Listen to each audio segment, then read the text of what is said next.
እነሆ መቆያ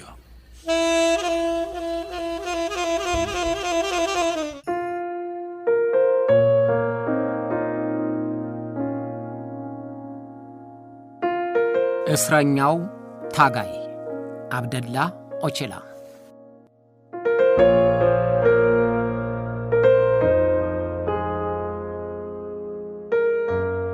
ባለፈው የካቲት ወር ከቱርክ እስር ቤት የተላለፈው መልእክት ተስፋም ድንጋጤም ፈጥሯል። ተስፋ መፍጠሩ ምናልባት ለሰላም መምጣት ምክንያት ይሆናል ተብሎ ነው። ድንጋጤ መፍጠሩ ደግሞ ድንገተኛና የማይደረግ ነገር ሊሆን ይችላል ተብሎ ነው። የቱርክ ኩርዶችን የራስ አስተዳደር ጥያቄ አንስቶ ለ40 ዓመታት በትጥቅ የታገለው ፒኬኬ ትጥቁን እንዲፈታ ከቱርክ መንግሥት ጋር ለሰላም ድርድር እንዲዘጋጅ ተነገረው። መልእክቱን ያስተላለፈው የፒኬኬ ሊቀመንበርና ለ26 ዓመታት በቱርክ እስር ቤት የሚገኘው የ76 ዓመቱ አብደላ ኦቼላ ነው። አብደላ ኦቼላ በያሉበት የመገለልና የመገፋት በህልውናቸውም ላይ ያነጣጠረ ጥቃት ለሚደርስባቸው ኩርዶች መብት ለመታገል ፒኬኬ ድርጅትን የመሰረተ መሪውም ነው።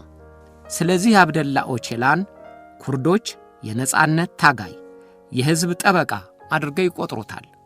ቱርክ ግን አሸባሪ ነው ትለዋለች። ስለዚህ ለዓመታት አስረዋለች።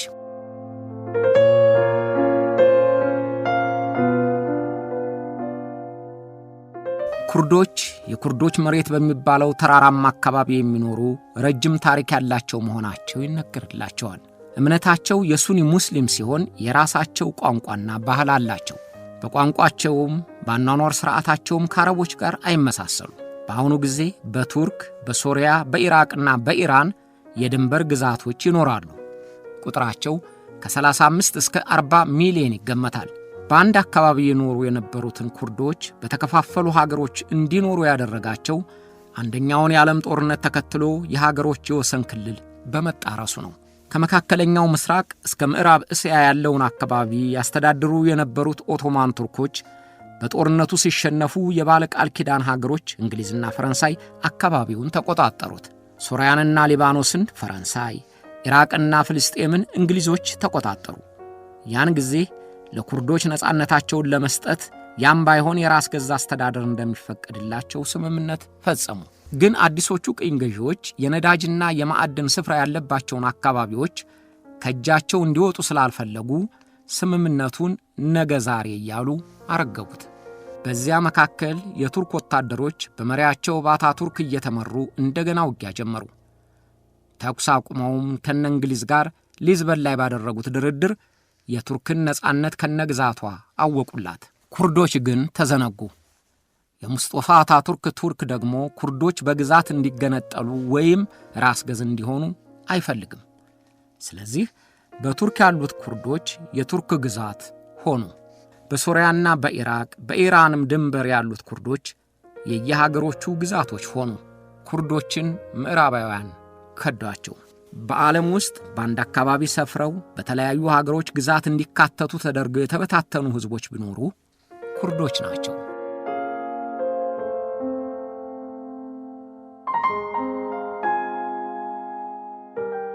በአሁኑ ጊዜ በቱርክ ከ14 እስከ 20 ሚሊዮን፣ በኢራቅ ከ6 እስከ 9 ሚሊዮን፣ በኢራን ከ8 እስከ 12 ሚሊዮን ኩርዶች በየሀገሮቹ ድንበር አካባቢ ይኖራሉ።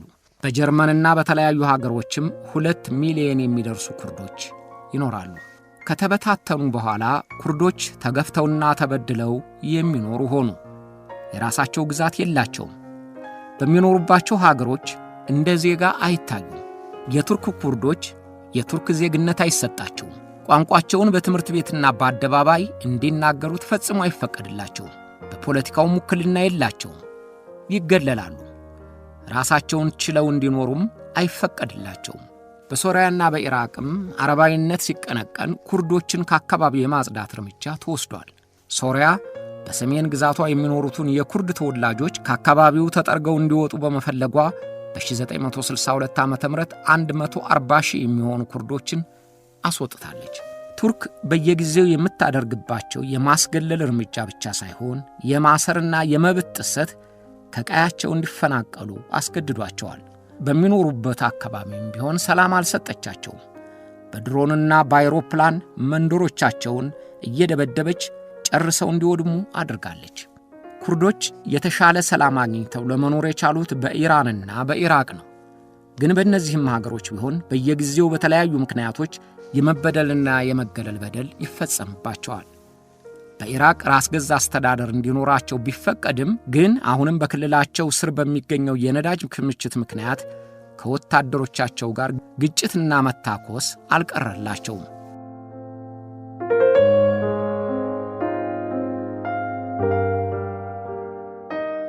ኩርዶች በኢራቅ የሳዳም ሁሴን የሥልጣን ዘመን ተሰጥቷቸው የነበረው የራስ ገዝ አስተዳደር መብት እንዲሰፋ በመጠየቃቸው በአይሮፕላን ተደብድበዋል። በኬሚካል የጦር መሳሪያ ተፈጅተዋል። በከተሞቻቸው ላይ ለ2 ቀናት በተወሰደው ድብደባ 50 ሺዎች የሚሆኑት አልቀዋል። ከአንድ ቤተሰብ ከ15 እስከ 20 አባሎች ሞተዋል። ሕፃናት በየመንገዱ ተዘርረው ታይተዋል። 2 ሚሊዮን የሚሆኑ ኩርዶች ከቀያቸው ተፈናቅለው ስለነበር ወደ ቱርክ ሊገቡ ሲሞክሩ ድንበር ዘጋችባቸው። ስለዚህም በበረዷማው ተራራ እንዲመሽጉ ተገደዋል። ኩርዶች ይህን ሁሉ የመከራ ገፈት ሲጋቱ ሊታደጋቸው ያሰበ የለም። ሲፈልጓቸው አብራችሁን ሁኑ የሚሏቸውም ሀገሮች ሲቸግራቸው ግን አይረዷቸውም።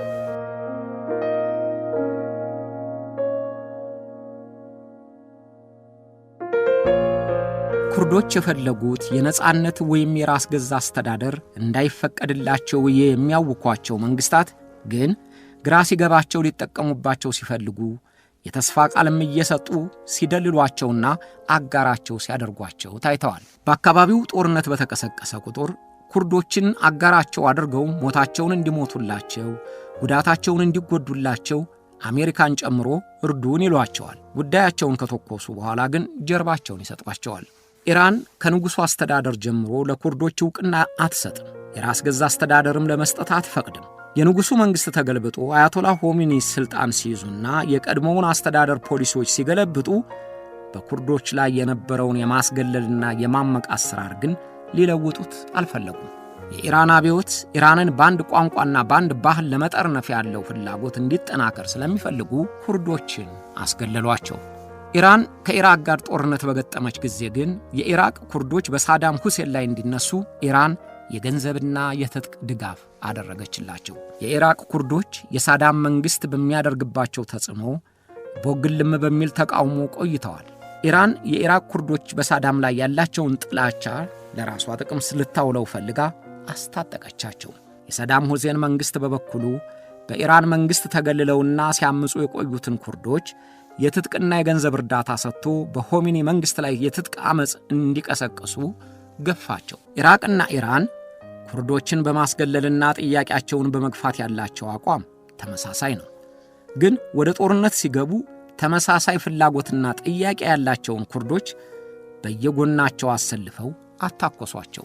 ኢራንና ኢራቅ ተኩስ አቁመው ሰላም ሲያወርዱ ኩርዶቹን እንደ ቀድሞው አስገለሏቸው።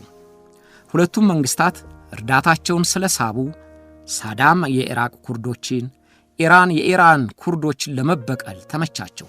በተለይም ሳዳም ሁሴን በኬሚካል የተደገፈ የአየር ጥቃት ጭምር ፈጽሞባቸዋል።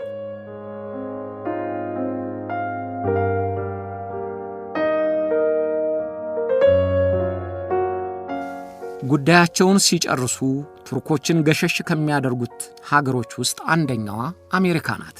አሜሪካ በ1983 ዓ.ም ኢራቅን ስትወር ቀድማ አጋሮቿ እንዲሆኑ የተጠጋቻቸው በኢራቅ የሚኖሩ ኩርዶችን ነበር። አሜሪካ ለእግረኛ የሚሆን ትጥቅ አሟልታ የአየር ድጋፍ እየሰጠች በጎኗ አሰልፋ ተዋጊዎቿ አድርጋቸዋለች። በሁለተኛው የኢራቅ ጦርነትም የኩርዶችን ድጋፍ ተጠቅማበታለች። በተፈጥሯቸው ደፋር ተዋጊ መሆናቸው የሚነገርላቸው ኩርዶችም ከአሜሪካ የሚያገኙትን ወታደራዊ ድጋፍ ተጠቅመው ኃይላቸውን አጠናክረዋል። አሜሪካ ኩርዶቹን በከፍተኛ ደረጃ የተጠቀመችባቸው በሶሪያ የእርስ በርስ ጦርነት ሲቀሰቀስ ለነበራት ፍላጎት ማስፈጸሚያና የእስላማዊው መንግሥት መስፋፋትን ለመቆጣጠር ወታደሮቿን ባሰማራች ጊዜ ነው። የረጅም ጊዜ ተቃርኖ የነበራትን የሶሪያ ባዝ ፓርቲ ከስሩ ለመንቀል አሜሪካ አመጹን አጋግለዋለች። የባሻር አልአሳድን መንግሥት ለማስወገድ የትጥቅ ትግሉ እንዲፋፋምም በእጅጉ ደግፋለች። ለዚህ ደግሞ የሕዝብ ተከላካይ ቡድን YPG የተሰኘውን በሰሜን ሶሪያ የሚንቀሳቀሰውን ቡድን ልትጠቀምበት ፈልጋለች።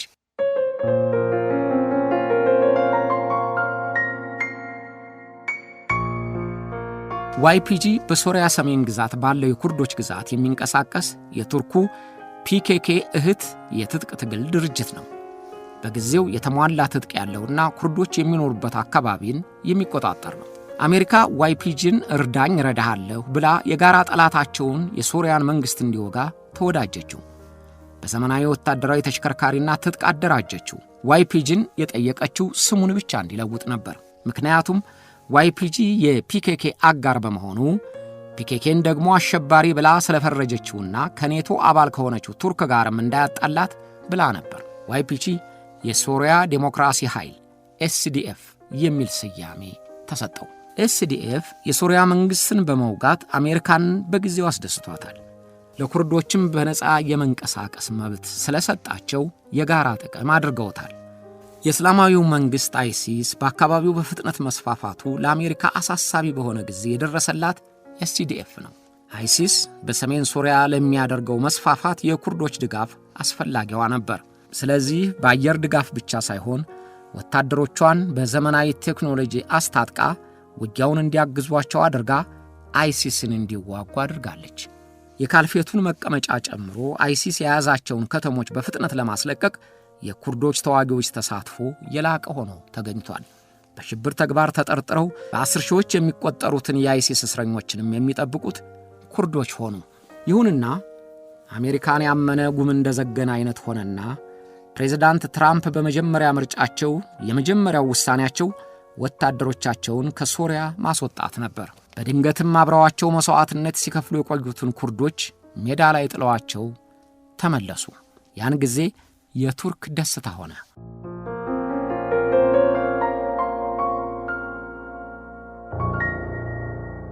ቱርክ የኤስዲኤፍ በአሜሪካ ድጋፍ መጠናከሩ ክፉኛ እንዳሰጋትና እንዳስቆጣት ነበር።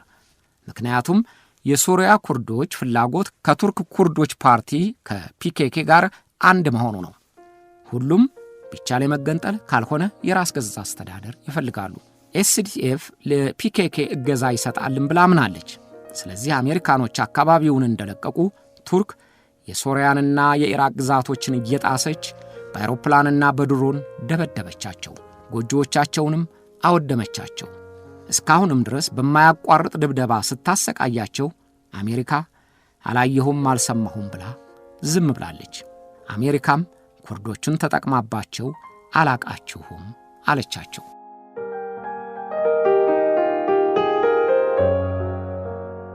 ሶሪያም ቢሆን በኩርዶች የተጠቀመችበት ጊዜ ነበር። ፕሬዝዳንት ሐፊዝ አልአሳድ ከቱርክ ጋር ቅራኔ በገቡበት ወቅት ፒኬኬ የሚደራጅበትን ቦታ ሰጥተውና አስታጥቀው አመጹን እንዲገፋበት አድርገዋል።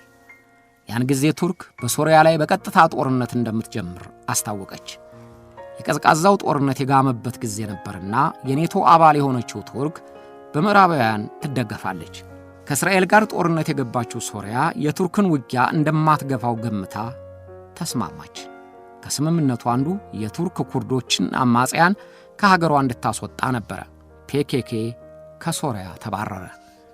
በዚህ አይነት ኩርዶች የአሜሪካም የሶሪያም የኢራቅም መጠቀሚያ ሆነው እነሱ ግን ሳይጠቀሙ ቀሩ። የሶቪየት ኅብረትም ቢሆን ከሁለተኛው የዓለም ጦርነት ፍጻሜ በኋላ የነዳጅ ቦታዎችን ለማግኘት ፈልጋ ነበር። በኢራን ኩርዶች በኩል አካባቢውን ለመቆጣጠር ለኢራን ኩርዶች እገዛና እርዳታ ስትሰጥ ቆይታለች። ግን አሜሪካ ባሳደረችባት ተጽዕኖ መሠረት ከአንድ ዓመት በኋላ ተመልሳለች። በዚህ አይነት ኩርዶች የአሜሪካም የሶሪያም የኢራቅም መጠቀሚያ ሆነው እነሱ ግን ሳይጠቀሙ ቀርተዋል።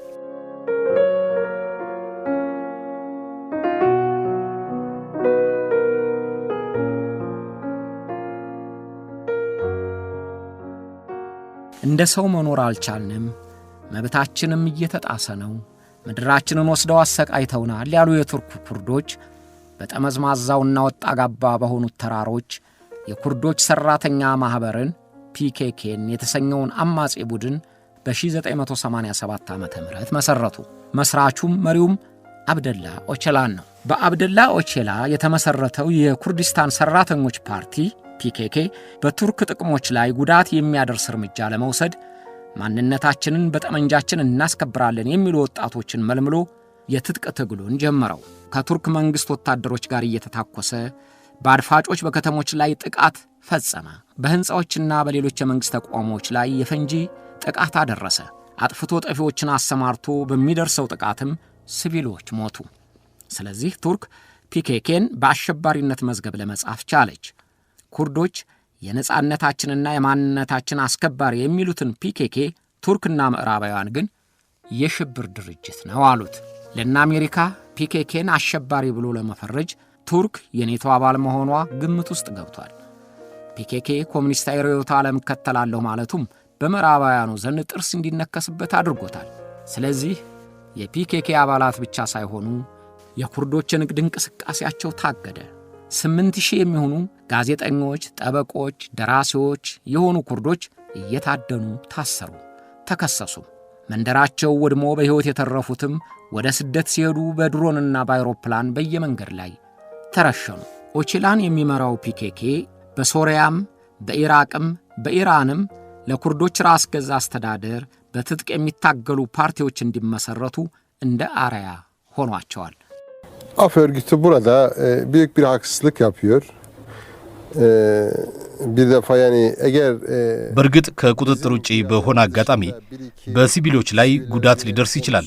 በግለሰብ ስህተት ጥፋት ቢፈጸም አጠቃላይ አሰራር ተደርጎ ሊቆጠር አይችልም። የቱርክ መንግስት ግድያን በህዝብ ላይ ለመፈጸም መመሪያ አድርጎ ሽብር ሲያካሄድ ግን የሚነቅፈው የለም።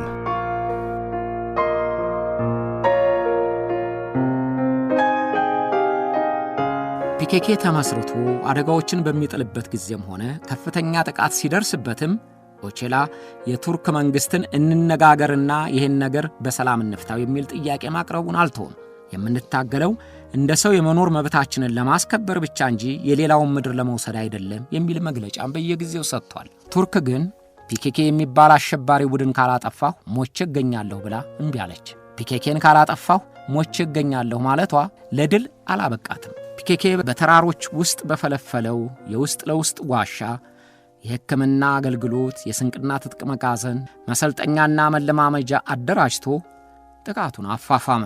ወንዶች ብቻ ሳይሆን የኩርድ ሴቶችም በከፍተኛ ቁጥር ተቀላቀሉ።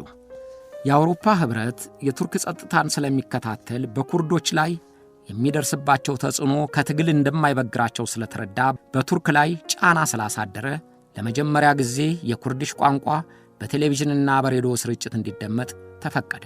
ይህ ግን ኩርዶች ከሚያቀርቡት የመብት ጥያቄ ትንሹ ነው። ቱርክ የኩርዲሽ የቋንቋ አገልግሎት እንዲያድግ ብትፈቅድም ፒኬኬ ሊደመሰስ የሚገባው አሸባሪ ድርጅት ነው ማለቷን አልተወችም። ስለዚህ መውጫ መግቢያ ያሳጣትን የፒኬኬ መሪ አብደላ ኦቼላን ለመያዝ ያላት ፍላጎት ከፍተኛ ሆነ።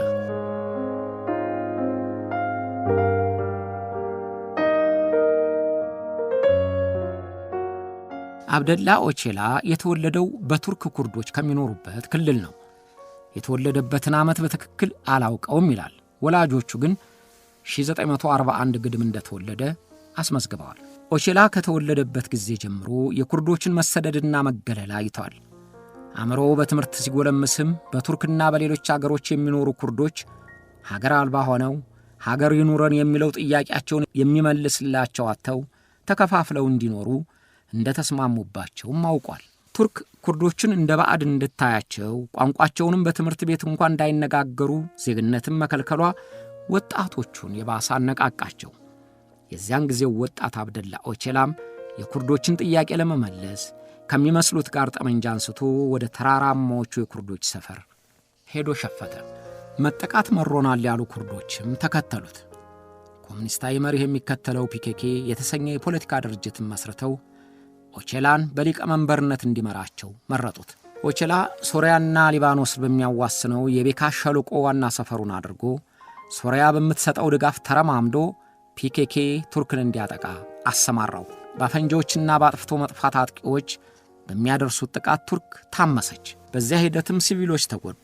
ፒኬኬና ኦቼላም በቱርክና በአሜሪካ በሌሎችም ምዕራባውያን ሀገሮች ዘንድ ሽብርተኛ ድርጅትና ሽብርተኛ መሪ ተባሉ። ኦቼላ በአሸባሪነት ተፈረጀ። ቱርክ ኦቼላን አሳደደችው፣ ፈለገችው፣ ግን አላገኘችውም። ሀገሮች ጊዜያዊ ጥቅማቸውን እያዩ ፖሊሲያቸውን የሚቀያይሩ በመሆናቸው የፒኬኬ ደጋፊ የሆኑት እነ ሶሪያ ከቱርክ ጋር ተስማምተው ፒኬኬን ከአገራችን ልቀቅ አሉት። ፒኬኬም ኃይሉን ይዞ በቱርክ ኩርዶች ተራሮች የውጊያ ማዘዣውን አዛወረ። በእነዚህ ጊዜያት ሁሉ ኦቼላ ዓለም አቀፍ ድጋፍ ለማግኘት በተለያዩ ሀገሮች ይዘዋወር ነበር። በ1990ዎቹ መግቢያም ላይ ከሞስኮ ጀምሮ በተለያዩ የአውሮፓ ሀገሮች መንግስታት ጋር የፒኬኬን የትግል ምክንያትና ሰላማዊ መፍትሄ እንዲገኝ ለ4 ወራት ያህል ሞስኮን ጨምሮ የመንግስታት ኃላፊዎችን እያነጋገረ ቆየ። ኢጣሊያ ሲደርስ ግን ታሰረ። Biz istiyorduk Türkiye bütünlüğü içinde መሳሪያችንን እንድንፈታ ከተፈለገ ከኛ ጋር ለውይይት መቀመጥ አለባቸው። ለመነጋገር ከፈቀዱ ጦርነቱ ያቆማል። የኩርዶችን ጥያቄ መፍትሄ እንዲያገኝ የምንፈልገው በቱርክ አንድነትና በዲሞክራሲያዊ ሂደት ነው። ግን መንግስት ይህን አይፈልግም።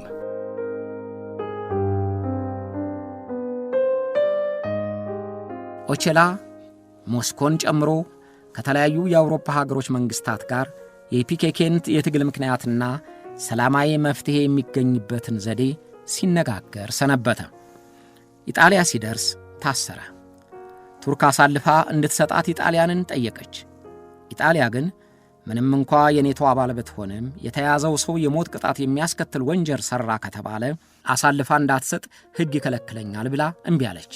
በሀገሯ ልታቆየውም አልፈለገችም። ስለዚህ ከወራት በፊት በደህና ሁኔታ ተቀብላ አነጋግራው ወደ ነበረችው ሩሲያ ላከችው። በሩሲያ የቀድሞ አቀባበል አላገኘም። ግሪክ ግን እቀበልሃለሁና ናልኝ አለችው።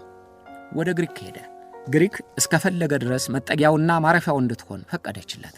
ኦቼላ በኬንያ የሚገኘው የግሪክ አምባሳደር ባደረገለት ጥሪ መሠረት ወደ ናይሮቢ ሄደ። የካቲት 8 ቀን 1991 ዓ.ም ወደ ግሪክ የሚመለስበት ቀን ነበር። የኬንያ የደህንነት መስሪያ ቤት ኦቼላ በግሪኩ ዲፕሎማት ሽፋን መምጣቱን ተደርቶ በጥንቃቄ ይከተለው ኖሯል። ለኬንያ የደህንነት ቢሮም አንድ መረጃ ደረሰው። ኦቼላ ወደ ግሪክ ለመመለስ ካሰበበት ቀን 4 ቀናት በፊት ቀደም ብሎ ናይሮቢን ካለቀቀ ችግር ሊገጥመው ይችላል የሚለውን ግምቱን ለግሪክ ኤምባሲ አሳወቀ። ለኦቼላም በአስተርጓሚው በኩል ይኸው ተነግሮታል። ግን ኦቼላ ምናልባት ያልተጠናቀቀለትና ሊፈጽመው የሚገባ ጉዳይን ለማጠናቀቅ ሲል የኬንያ የደህንነት መስሪያ ቤት ያስተላለፈለትን ጥቆማ አልፈጸመውም።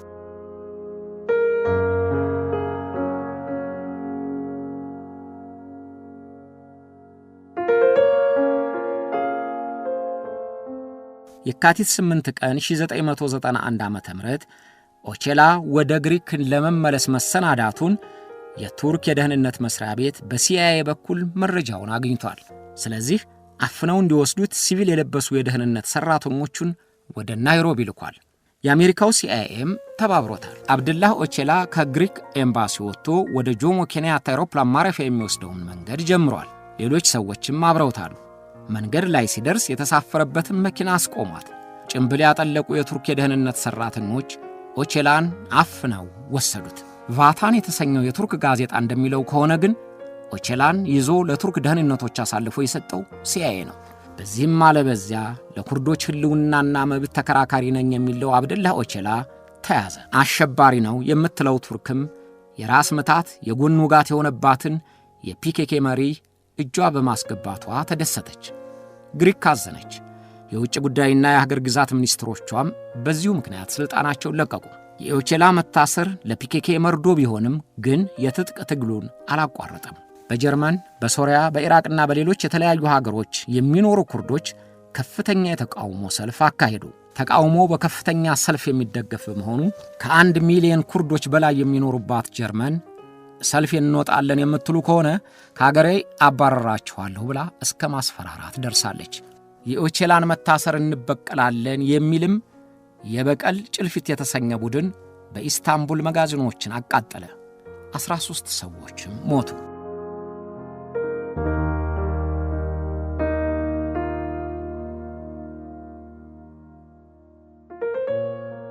ኩርዶች አጎት በሚል የቅጽል ስም የሚጠሩትን ኦቼላን ቱርክ ማንም ሰው ወደማያገኝበት ኢሞሪሊ ደሴት አሰረችው። ከ10 ቀናት በኋላም እዛው ታሰረበት ደሴት ድረስ ሄደው ዳኞች ተሰየሙ። ከኒዘርላንድ የመጡለት ጠበቆቹ እንዳያገኙት ተከለከሉ። እንዲያውም ታስረው ወደ ኒዘርላንድ ተመለሱ። ከዚያው ከቱርክ የተመደቡለት ጠበቆችም ቢሆኑ እንደ ልባቸው እንዲያገኙት አልተፈቀደላቸውም። ኦቼላ በቂ ክርክር ሳያካሂድ ፍርድ በሚሰጥበት ቀን አስተያየት እንዲሰጥ ተፈቀደለት። ሁልጊዜም እንደምንለው የሰላም ድርድር መጀመር አለበት አላቸው። ፍርድ ተሰጠ። ኦቼላን በተከሰሰበት የሀገር ክህደት ወንጀል ሊያስተባብል ስላልቻለ ሞት ተፈርዶብሃል አሉት። ፍርዱና የፍርዱ ሂደት ግን ዓለም አቀፍ ነቀፋ አስከተለ። ዓለም አቀፍ ተቋሞች ኦቼላ በቅጡ ለመከራከር መብት መነፈጉና የሞት ቅጣቱም የተዛባ ነው የሚለውን ወቀሳ ሲበረታ ቱርክ ሞቱን ወደ ዕድሜ ልክ ለወጠችው። ከውሳኔ በኋላ በአሞራሊ ደሴት ብቸኛው እስረኛ ሆኖ ለ10 ዓመታት ቆየ። ብቸኛው እስረኛ ለሆነው ኦቼላ 1000 የሚሆኑ ወታደሮች ደሴቷን እንዲጠብቁ ተመድበዋል። ከ10 ዓመታት የብቸኝነት እስር ቤት ቆይታ በኋላ ሌሎች እስረኞች ወዳሉበት ቦታ ተዛወረ።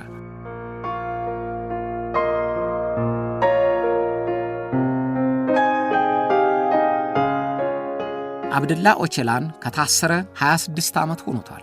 ዕድሜውም 76 ሆኗል። ኦቼላን በቱርክ እስር ቤት በቆየባቸው ጊዜያት በሺዎች የሚቆጠሩ ኩርዶችም ታስረዋል። ፒኬኬ የትጥቅ ትግሉን አላቋረጠም። እስካሁንም መሪ የሚለው ኦቼላን ነው። ፒኬኬ ባለበት ሁሉ የኦቼላን ፎቶግራፍ ይሰቀላል። ቱርክ የሰላም ድርድሩን እየገፋች በቋንቋቸው መማራቸውና በሚዲያ መጠቀማቸውን በቂ aድርጋው ተወስዳለች። ፒኬኬ ግን የራስ ገዝ ጥያቄውን በዲሞክራሲ ሂደት እንዲመለስለት አጥብቆ ይፈልጋል። Avrupa polisi bu kadar biliyor. Elinde bu kadar delil var. በድራግ ዝውውር መጠርጠራችን ሐሰት ነው።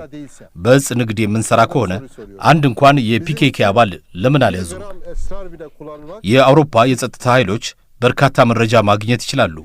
ታዲያ ውሸት ካልሆነ ለምን ይፋ አያደርጉትም? አንድ ሰው እንኳን ለማሰር ለምን አልቻሉም? በእኛ ዘንድ አንዲት ግራም ማሪዋና መጠቀም ወንጀል ነው።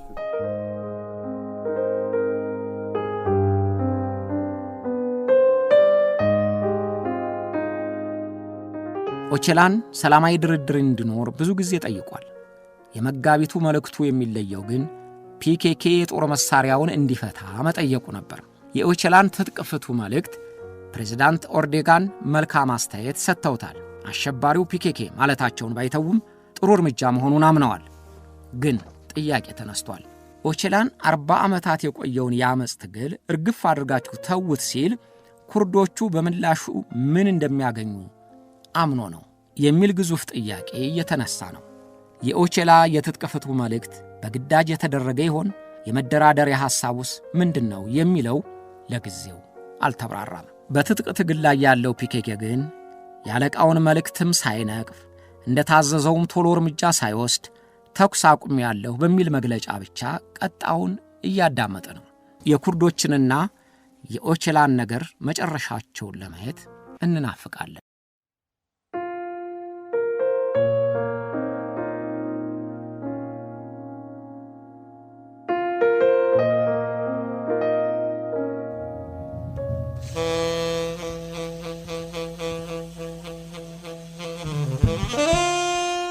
አብራችሁን ስለቆያችሁ እናመሰግናለን።